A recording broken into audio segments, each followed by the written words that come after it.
boys and girls, we're going to get started for Storybook Elements. This week we're going to learn all of the things that you can find in a storybook. And we're going to start with one of the elements each day. And the first one we're going to start off with is characters.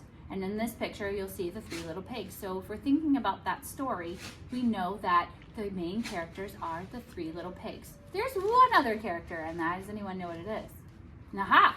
Yes, the big bad wolf, you're right. So one of our storybook elements is characters. I'm going to read a story to you today, and I want you to be thinking throughout this story, who are the characters in our story? Characters can be people, it can be animals. I want you to keep an eye out for it. And then I will read the whole story to them, just like I would read any other story, and I'll say, okay, boys and girls, storybook elements, characters. Who were the characters in our story? They'll raise their hands, and then we'll start counting. Obviously, yes, Harry. Harry was our main character. We see him on every page. Harry is doing all of the actions and activity. Who else? Yes, Dad. Who else? Oh, Mom, you're right. Sister, brother.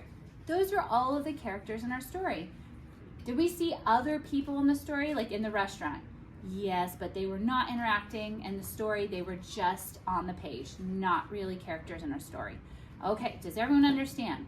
All right, now we are going to read a decodable.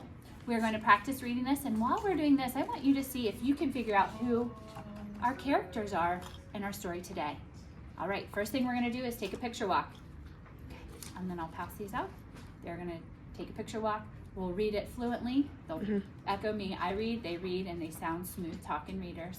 And then I'll say, all right, who are our characters in this story? And they'll start rattling it off. And then I send them back to their seats. They decode it. If they find any of our hunk and chunks from phonics stance, they'll go circled it. Okay. And then they are supposed to read it again. And then I have them retell it to someone sitting next to them. And then they put them in their mailbox, and it goes home to practice at home. Okay. And then it's time to practice quiet reading. They'll be looking for characters in their story as they're reading quietly today. Yeah. So that's it. And then the next day, today I called them down and I said, all right, boys and girls, today we're going to be talking about the next element, and it is setting. So in this story, Three Little Pigs, the setting is where the story is happening. So this is just one part of that story, but we see in the background, I see lots of trees and grass. There's hills. We got a forest there. Up there's the brick house for the third little pig. And there's that fourth character that we talked about yesterday. So our setting is where the story is taking place. I'm going to read you a story today. And I read the Knuckle Bunny. I'm going to read you a story today called Knuckle Bunny, and it's by Mo Willems. I want you to be thinking about the setting. Where are the characters in the story? We'll talk about the characters at the end too, so be thinking about that. So not only who's in the story, but where is the story happening in this book? All right, and then I read it, and we talk about it at the end, and they will say, the characters were Trixie, Daddy, Mommy, and Knuckle Bunny. Yes, you got it. Where was this happening? In the city.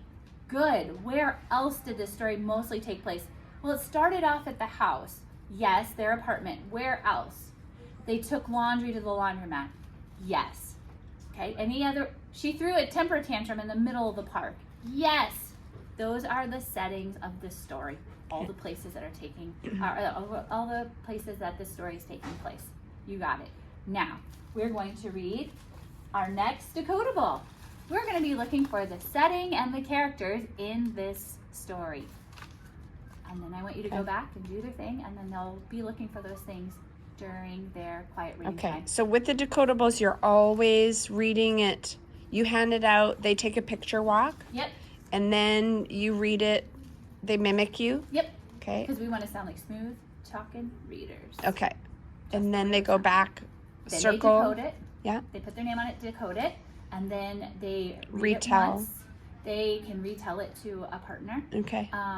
They can also just retell it to themselves, like what happened first, second, last, and then it depends on your time.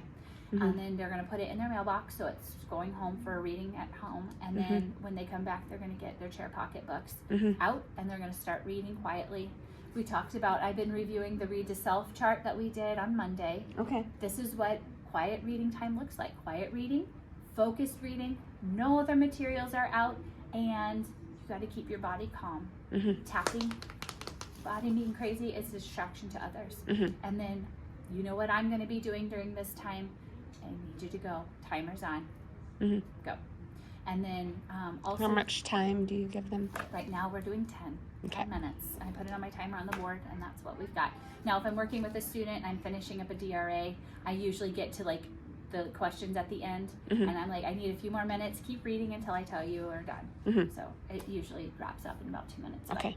But anyway, that's that. And then also during that quiet reading time, it's my different groups. So like yesterday, at the start of quiet reading time, my pigeon group, my Monday group, Harrison, John, Levi, Caleb are the only friends allowed to be in the library picking out their new books, returning old books from their chair pocket, and getting new books. Okay. And they're leveled readers. So they are the ones allowed to be out of their seats getting something. Okay. And then as soon as they're done, they're back at their seats doing their quiet reading time. Okay. Today it was my piggy group, Tuesday group. They're allowed to be out. Okay. So that's Awesome. what I've got. Thank you. You're welcome. And then the other ones are, I'm hitting one each day. Okay. So there's the change that happens. It can be a physical change, like a caterpillar changes into a butterfly, or it can be like a heart change.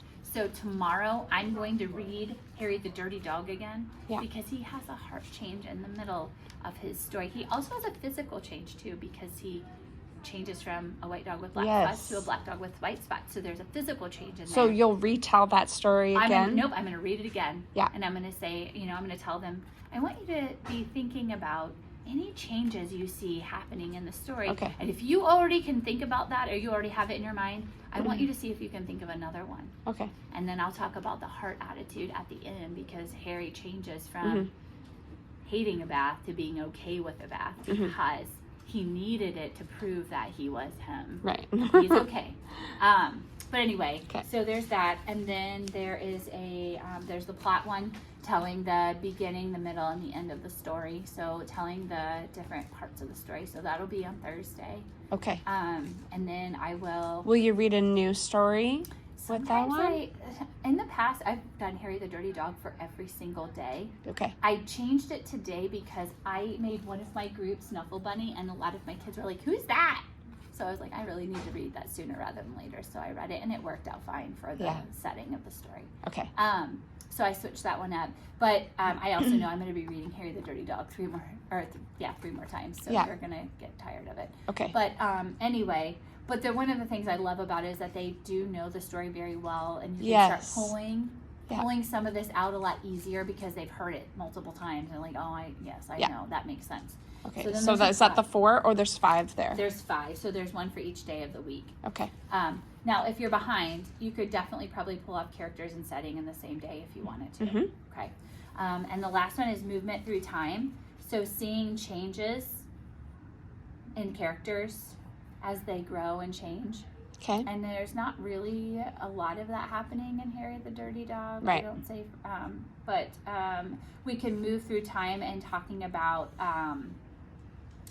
his is not really years long, like it takes us to grow, like in this picture, but the movement through time, how much time has spanned from the time that we started the story to the time that we ended the story. So that's what I talk about here. So the time lapse really. This is probably all happens in the course of one day. Harry leaves the house in the morning because he doesn't want to go get a bath. He has a grand old time in the town getting dirty and all mucky. And then he comes back in the afternoon and the evening time when he was hungry. And so he's only been gone. It's only happening in one full day. And that's the span of the movement through time. Okay. This is one day. This happened one day. So your goal is to move through those 5 elements in 1 week. So this week you guys are doing that. Okay. Yes, because I'm starting Toolbox next week. Okay. So I'll do one tool each day. Okay. So that's the kind of things that we need to talk about a week beforehand, so Yeah. everyone kind of has an idea what's going on. Okay. Well, maybe we can do another video on Friday, and I'll share this video right now with everybody. Great. Thank you. You're Great job. welcome. Yay.